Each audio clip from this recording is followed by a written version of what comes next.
পুরো এপিসোড দেখতে জি5 অ্যাপ এখনই ডাউনলোড করুন। ঈশা, তুমি রেলের রিজার্ভেশন ডিপার্টমেন্টের সুপারভাইজার। Reservation supervisor. ওকে, কোন জায়গায় তোমার পোস্টিং? আমি দমদম রিজার্ভেশনেই পোস্টেড আছি। যারা রিজার্ভেশনের টিকিট কাটতে আসে তাদেরকে আমরা সেরকম ভাবে ওদের জার্নিটা প্ল্যান করে দেওয়া, এনকোয়ারি করে দেওয়া। মানে তুমি কাউন্টারে বসো? কাউন্টারে, কারণ অনেক মানুষের অনেক রকমের তথ্য জানতে থাকে যেগুলো ওরা জানতে পারে না। বিশেষ করে সিনিয়র সিটিজেন যারা থাকে, যে সিটটা ওদের প্রিফার নিজের মনের মতন সিট চায়, একটু লোয়ার বার্থ বিশেষ করে বেশি চায়। এবার সিটটা আমরা দেখে দিই, মাথা গরম না করে, মানে সংসার সামলেও, কারণ আমার চাকরিটা আমাকে খুব ধীর স্থির ভাবে করতে হয়, একটু ভুল হওয়া যাবে না। একটা কথা আমাকে বলো, সাধারণ মানুষের যেটা সব থেকে বেশি অভিযোগ, ধরো 10-12 জনের একটা বড় টিম নিয়ে কেউ রিজার্ভেশন করতে, একটা গ্রুপ নিয়ে কোথাও যাবে, কিন্তু সেখানে দেখা গেল দুটো বগি আলাদা আলাদা হয়ে গেল। দেখুন, আমাদের হাতে তো সেটা থাকে না, ওটা র্যান্ডামই হয় সিলেকশনটা। একটা ফর্মের মধ্যে তো 6 জনের বেশি তো রেল দেয় না, ওটা লেখাই থাকে। তো সেটা আমরা বলি যে ঠিক আছে, আমরা চেষ্টা করতে পারি। সম্পূর্ণটাই এটা কম্পিউটারাইজ ব্যাপার, সফটওয়্যারেরই ব্যাপার। আমরা ওখানে কোচ চয়েসটা দিতে পারি, যদি খালি থাকে ওরা নিশ্চয়ই। কিন্তু সে লাইনে প্রথমে যে আছে সে তাহলে একই কম্পার্টমেন্টে কেন পাবে না? সে তো প্রথম টিকিটটা না, ওরকম কিছু হয় না। না, ওরকম সফটওয়্যারটা ওরকম এরকম না যে ফার্স্ট আসলে তুমি ফার্স্ট না, পাবে। First come first serve.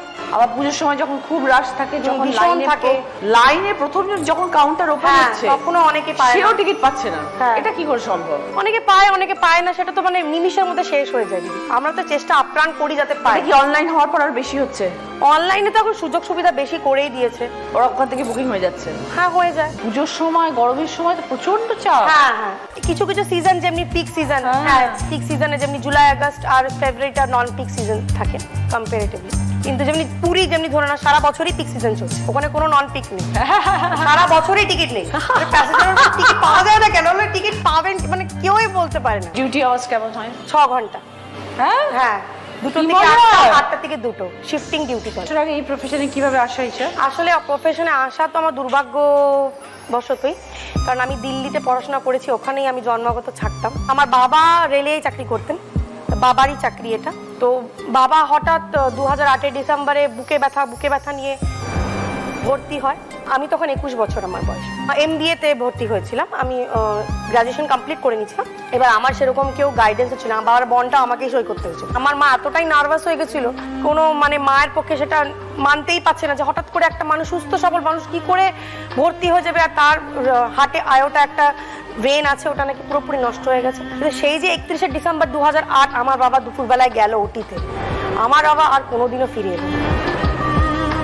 আমার বাবা যে আমাকে ছেড়ে চলে যাবে দুঃস্বপ্নেও কোনোদিনও ভাবি। বাবা তো দিল্লিতে কাজ করতেন। বাবা রেলেই চাকরি করতেন, নর্দার্ন রেলে চাকরি করতেন। হ্যাঁ, তো তুমি ওখান থেকে এখানে চলে এলে কি? বাবা তো চাকরি সূত্রে দিল্লিতে থাকতেন। তো আমাদের সেরকম আত্মীয় স্বজন ওখানে কেউ ছিল না। তারপরে মা ভেঙে পড়েছিল যে কে আমাদের দেখবে, তুই আর আমি একা, কারণ আমার মায়ের আমি একটাই সন্তান, কে দেখবে না দেখবে। তাও এখানে আমাদের সব আত্মীয় স্বজন আছে, কিছু হলে কেউ পাশে দাঁড়াতে পারবে। তুমি তো বিয়ে হয়ে গেছে তোমার? হ্যাঁ, বিয়ে হয়ে গেছে, আমার হাজবেন্ড আছে। এখন কোথায় থাকো? এখন দমদমই থাকি। আচ্ছা, আর মা সোদপুরে থাকে।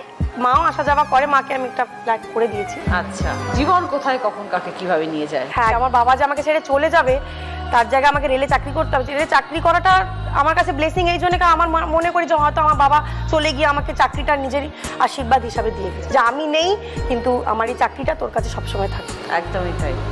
জি5 ডাউনলোড করুন আর সব এপিসোড দেখুন একদম ফ্রি।